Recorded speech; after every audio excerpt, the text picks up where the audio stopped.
Oh yeah, it's Wednesday.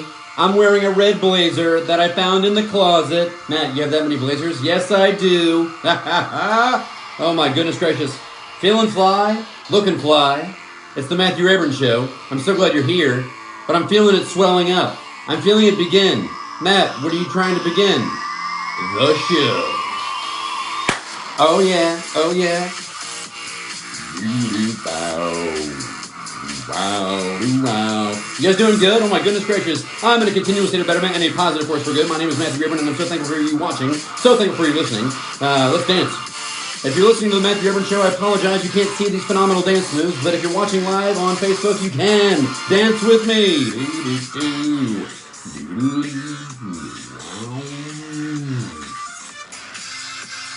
Guys, thank you so much for listening. Thank you so much for watching. Once again, this is the Matthew Rayburn Show. I'm in a continuous state of betterment and a positive force for good. And you are too. Because you don't want to be part of the... You don't want to be... I can speak.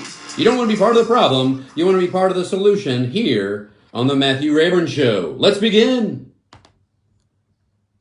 Oh yeah, intro. Oh yeah, intro. Here we go. Oh yeah, intro. Oh yeah, here we go. Ooh, ooh. Ooh, ooh, ooh, ooh. Our specialty shop. Our specialty shop can provide you all of your loose leaf tea needs. Matt, what are you drinking this morning? I am drinking the Breakfast Assam tea. That is phenomenal tea. I'm really impressed with the Our Specialty shop menu. Quality tea, different tea that I've not had before. And I'm really excited about this Breakfast Assam tea.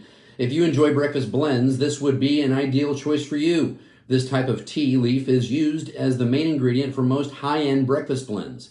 This tea offers a strong body that can be enjoyed straight up or with a dash of milk. I drink my tea straight up. I make my tea strong. I'm suffering from some allergies as well as doing some youth rally this week, and so my voice is kind of hoarse. But I wanted to do the show, and I wanted to be with you, and I wanted to drink this beautiful Breakfast Assam tea from Our Specialty shop. Get all your loose leaf tea needs met by Our Specialty shop. No, it really is good tea. I recommend Our Specialty shop. There's all kinds of green tea, oolong, black tea, all kinds of fun fruity tea for the summertime. The iced situation is on par with some of the best teas I've ever had. Oh my goodness. So so like I said, I'm feeling a little some kind of way. Took a Benadryl. I needed to. A lot of drainage. There's probably some allergies. Probably the immune system getting weakened by so much fun that I've been having. But we'll talk about that in a little bit.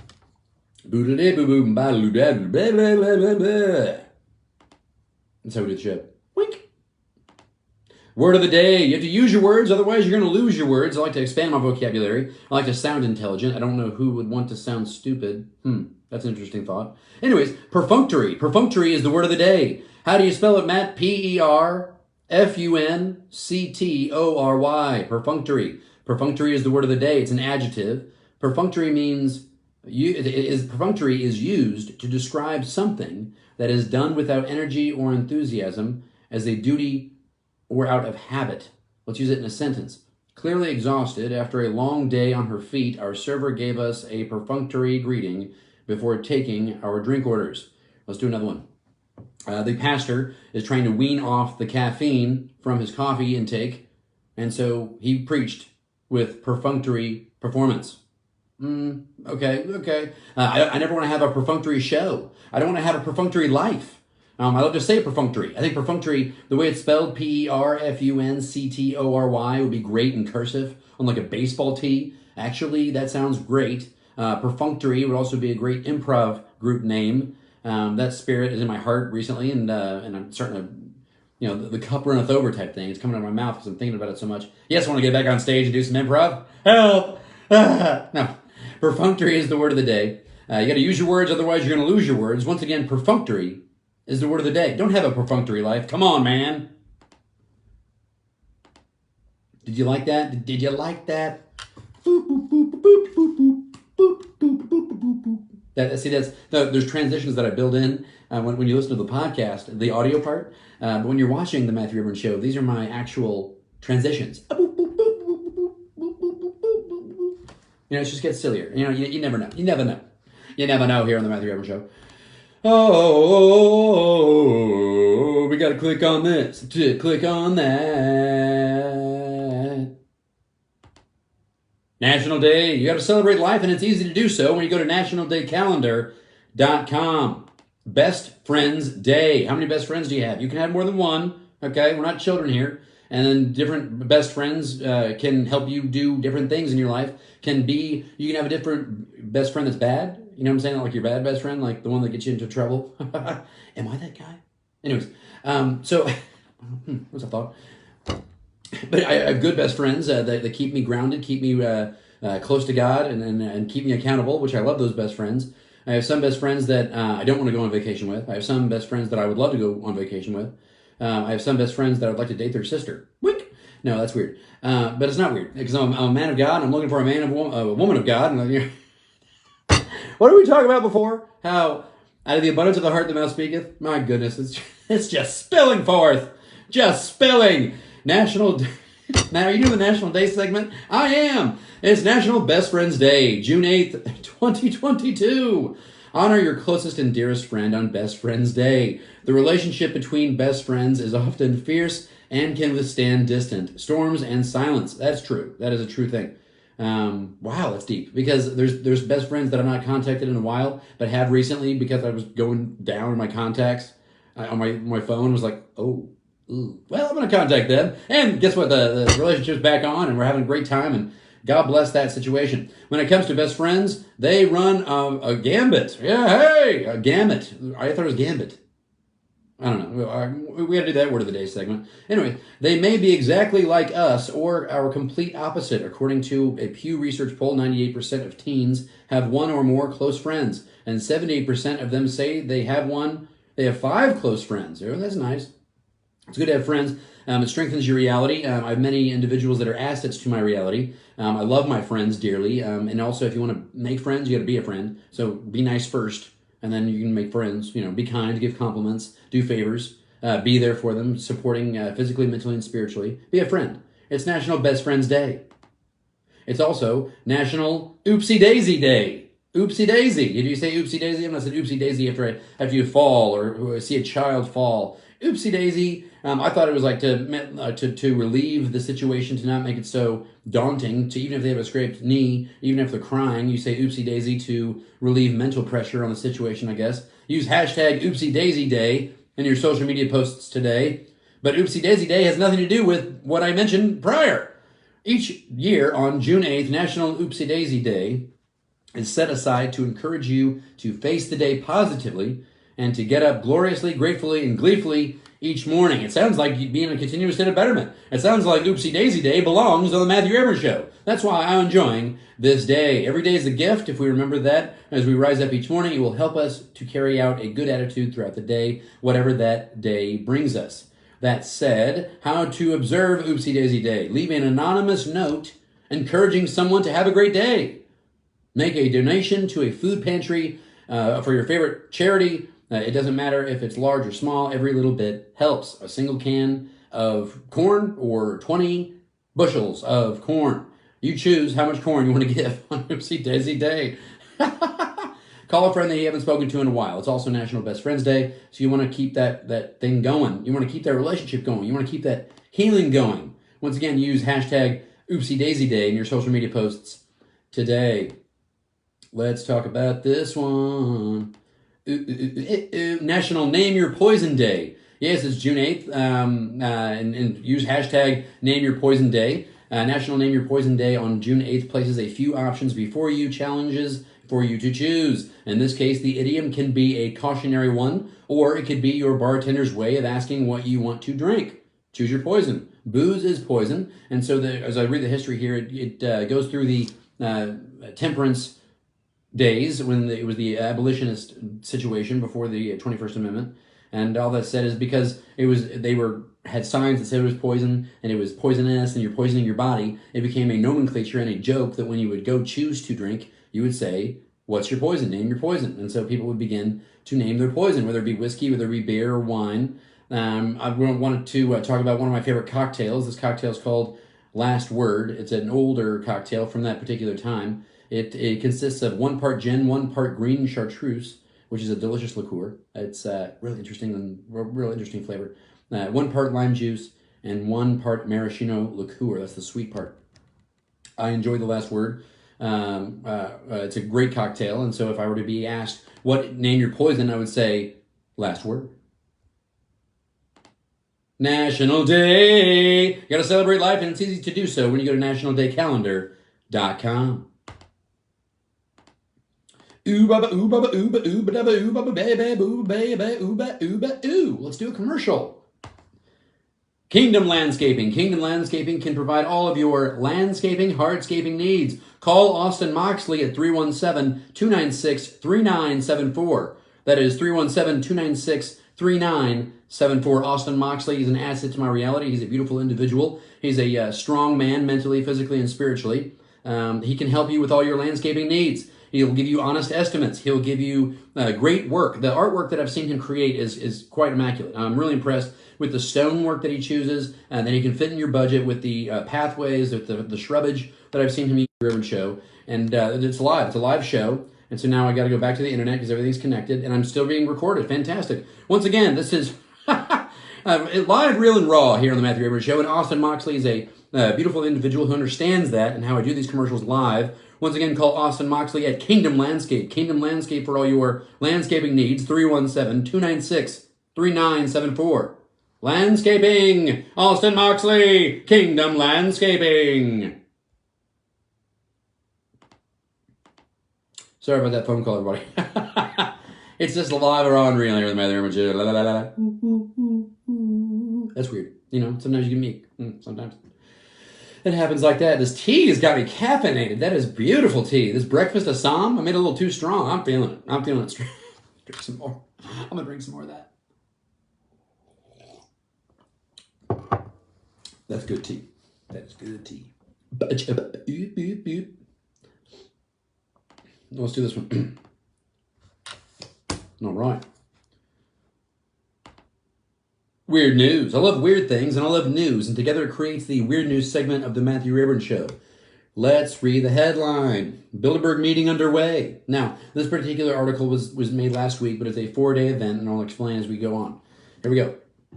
The infamous gathering of global power brokers known as the Bilderberg meeting is being held this weekend for the first time in 3 years. The controversial confab has long been the subject of speculation among conspiracy theorists, as it is a 4-day-long retreat wherein an array of prominent politicians, as well as major figures from the worlds of industry, academia, and finance, get together under a strict cloak of secrecy and discuss pressing issues facing the planet. Weird, okay? And they say the Illuminati is not real. These people are opened up in the... Okay, let's read it. Let's read on. Despite its members' collective wealth and power, the Bilderberg meeting proved to be no match for the pandemic. So it goes and talks about how it was canceled for the past 2 years. While the organization is notoriously secretive about the specifics of what it discusses during the conversations it holds within the 4 walls of the confines of the area, surprisingly transparent this time when it comes to who will be in attendance at the event, as well as the weekend's agenda. Interesting. According to a press release issued by the group, the secret group releases the press. This year's Bilderberg meeting kicked off on Thursday in Washington, D.C. And features 120 participants from 20 different countries, although all of the attendees are significant figures in their respective spheres of influence. Most are largely unknown in the generic public. See here, which may be to their liking in light of the considerable power that they yield. And they gather and discuss things that they need to discuss. I wonder what they're discussing. Discussions. That said, among the more noteworthy invitees, I can read, invitees, is this year's event are formerly Google CEO Eric Schmidt, Arizona Senator Kristen Sinema, and entrepreneur Peter Thiel. Interesting. That's quite the spectrum of people that definitely runs the gamut. I'm going to use that word correctly because I didn't in the other segment. While the organization is notoriously the agenda for the 2022 Bilderberg meeting consists of 14, quote, key topics, end quote, that the organizations perceive to be, quote, major issues facing the planet today.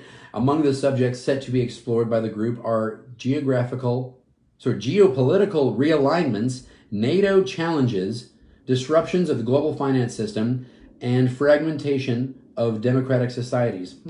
Interesting. Other areas which will be discussed during the weekend are competition between the United States and China with regards to technology, disinformation, and post-pandemic health concerns. Also, understandably, quote, earning a spot on the list are Russia and Ukraine. Of course. Here we go. Since the meetings are held under what is known as the Chatham House rule, wherein participants are free to use the information received, but neither the identity nor the affiliation of the speakers or speaker nor any other participant may be revealed. Weird. I wonder why. The precise details of the various conversations that occur over the course of the weekend will likely never be shared with the general public. That said, considering that the attendees consist of a veritable who's who of the world's elite, it stands to reason that the event will have a hand in shaping our planet, whether we realize it or not. There you go. Especially since the Bilderberg Group has lost time with their meetings. Weird news. Guys, come on. What do you think they're discussing? Why do they need to gather? And why do they... It's like... It's so pointed. It's so obviously... I'm not going to use the word corrupt because I don't really know what they're talking about. I don't know if I've benefited from the decisions that they're discussing. But I know that they're making decisions. I know that there are certain people that refuse to go that could go. That are fairly elite and would not go. I'm not saying like weird stuff happens there, but I'm saying that weird stuff happens there, okay?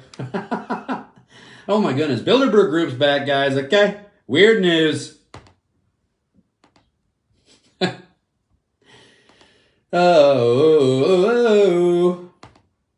We must protect the children. And if you want to change the world, have some kids. I'm serious. So I was talking to my buddies, and we were kind of collectively complaining about what was going on in politics and the world and society in general. And then it hit me. I said, wait a second. We can't force others to change. We can't force others to do what we want them to do. But we can our children. In the sense of we can't make other adults do things that we need to happen, want to happen. But we can rear great children to become phenomenal citizens to help benefit us in our reality. Okay, this nation, our community, whatever it may be. Your church, your schools, all of it can benefit from people that are quality people. How do you create quality people? You work together. I'm not saying it takes a community or it takes a village. No, that's creepy and weird. Not collectivism. This is a biblical way to raise children, to have a community, to do it in the correct direction. Matt, do you have kids? No. Are you an uncle? Yes, 5 times over. But that said, I'm just blessed and humbled by the amount of growth that my family's had recently and the amount of growth that my church has had recently, okay? So I'm volunteering for the teen rally right now, and you talk about loud, smelly, and beautiful, okay? These kids are special and dynamic and great, and they're culturally aware. They love God, and they love each other, and they love their community. They love our church. They love to have fun. I'm really impressed, and I'm really humbled that I was asked to volunteer. And so I'm doing some stage work with them, and everything's just so much fun. And I'm so excited to do that, and I'm humbled by that. So let's read the Bible. It's always a good idea to read the Bible. Deuteronomy chapter 6, verses 6 through 7. And these words which I command you today shall be in your heart. You shall teach them diligently to your children, and shall talk to them when you sit in your house, when you walk by the way, when you lie down, and when you rise up. Another verse, Matthew 19, verse 14. But Jesus said, let the children come to me, and do not forbid them, for such is the kingdom of heaven. Amen. Proverbs 22, verse 6. Train up a child in the way he should go. Or she. Sorry. And when he or she, I'm sorry. when they are old, they will not depart from it. You got to teach your kids wisdom, okay? You have to teach your kids wisdom so that they'll become wise adults, so that the community becomes wiser, okay? And it makes too much sense, but I see so many forces going against the family, so many forces going against God, so many things going against the Bible and community in the correct direction. What I'm doing throughout this week is amazing, and I'm watching children and teenagers grow into adults that are needed for the community. And I'm humbled. I never really thought I was going to be doing this kind of thing. I don't know what I'll be doing in the future. I don't know how much in that sense. But with these couple of days that I'm doing it, I'm humbled and I'm impressed. And they apparently like me, and it's good. It's good to be liked by younger folk because they are the future. And so I guess the future likes me. That's how my brain works, guys. Okay, Matthew Everett Show. Anyways, my point is, you have to teach them correctly so that they teach others correctly. A mark of a man is to have children. A mark of a community is to grow its population within itself in the sense of the citizens that are there. And we're going to have great parties, great situations, great festivals, great art, because we are embracing true education, true love, true enlightenment. And what do you mean by this, man? I'm talking about getting CRT out of the schools. I'm talking about getting that weird grooming, weird, bad, negative sexual stuff that's going on with the drag queens, drag queen story time, and all that. It's so bad. It's so offensive. It's so not needed. It's so decadent. So the reason we have that is as a problem in our schools and in our community, it proves how decadent we are. It proves how, what's the word I'm looking for? It starts with a B. Anyway, it just proves how debaucherous, it starts with a B, but it proves how debaucherous our situation is, where we consider that to be okay, or we're going to tolerate that, or no. We give, the child will become a human, like an adult human, and then they can decide what kind of lifestyle they want to have. Drag queen story time is grooming. It's weird, it's creepy, it's bad, and I don't like it. And I just wanted to speak my mind there. Is it drag queens? You live your life. You do you, okay? You enjoy your existence. And you do thoroughly, obviously you do, with the way you dress and the way you act. But don't, just don't with the kids, okay? They're not fully developed yet. They don't know what's going on. They don't really know right from wrong yet. And so you're totally blurring the line. And so I don't like it at all. Those things should be separated. But anyway, my point is, raising children correctly, building the community, building the church is a beautiful thing, and we can fight against the darkness. What do you mean the darkness? The devil, sin, hate. We can fight. I mean, like anything that's negative. Okay, I mean anything that anything we know to be bad. Okay, well, I mean I don't mean to be so vague with that. What I mean to say is, like, what I'm seeing at this teen rally is what I pray for. Is what this show is about. Being in a continual state of betterment and a positive force for good. And you can't do either one of those things without a relationship with Jesus Christ and the Holy Spirit. The Holy Spirit's there. And these kids are being affected, that these kids are singing with joy. And I'm humbled by that I'm a part of this. That I can have fun with them and be there. I'm so thankful. And seeing how precious this is, seeing how vulnerable they are, how special it is, and we need to protect it. And we need to make sure it happens more and more, and so that there's more things to protect. And we hold it true. We hold truth to our hearts. We conserve it. And it's like the charity that is built. And what do I mean by charity? What's sad is that the first two definitions of charity aren't what I'm talking about. So I'm going to go down to the third definition. Charity, kindness and tolerance in judging others. These kids are quite diverse, okay? You have all kinds of different demographics, different age groups, within a certain bracket, with a certain time frame, you know what I'm saying? Like junior high and high school. Red hair, brown hair, green hair, blue hair, no hair. I mean, like, we got some, like the way they look, the way they dress, the way they act, what they eat, what they don't eat. I mean, they're super diverse. It's called America, okay? But what I'm seeing is this, that there's so much charity being built in this community, in this church, and I'm so grateful that's what this show's about. It's about kindness and tolerance and judging others. Matt, so you're talking about the drag queens. Are you judging the drag queens? Well, I mean, when the drag queens call heterosexual people breeders, that's judging the breeders, okay? And it's so sick that would be used as an insult, which I've heard before. And if you've not heard that as an insult, you've been spared some some trauma, it's a little hyperbolic, but still. And my point is tolerance. I can tolerate you away from my child. I can tolerate you and know that you exist. And it's just like, it's so...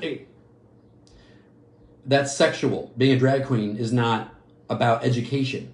It's not even about sex ed. No.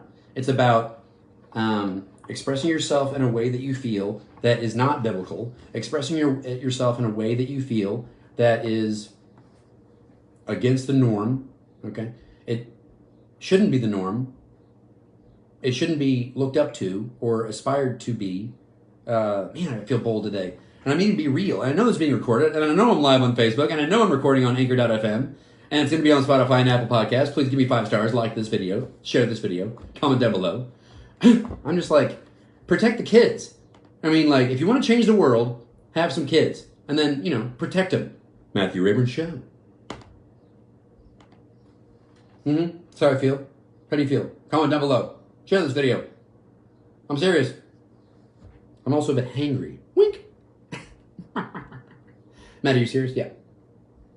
I'm having such a blast this summer. Full. That my summer so far has been full. Just full. All right. Matthew Rayburn Show.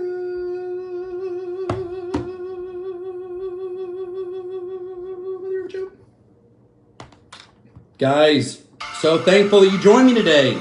Please share this video. Please like this video. Please give me 5 stars on the podcast channels, the Spotify, the Apple Podcasts. You like this blazer? I found it. It's quite wrinkly. You can't really see the wrinkles, but I found it, and I like it a lot, so I'm going to wear it throughout the summer. But that said, we're about to dance because we're about to celebrate life even further, because I'm going to continue to stay better and a positive force for good. And I'm drinking this beautiful breakfast Assam tea. Let's dance.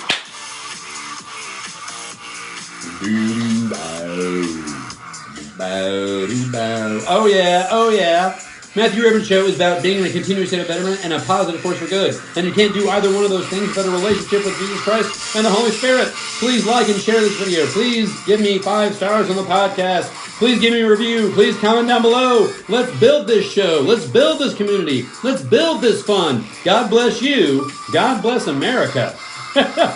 Goodness gracious. You know we need it. I mean, like, it's a real thing. Love ya.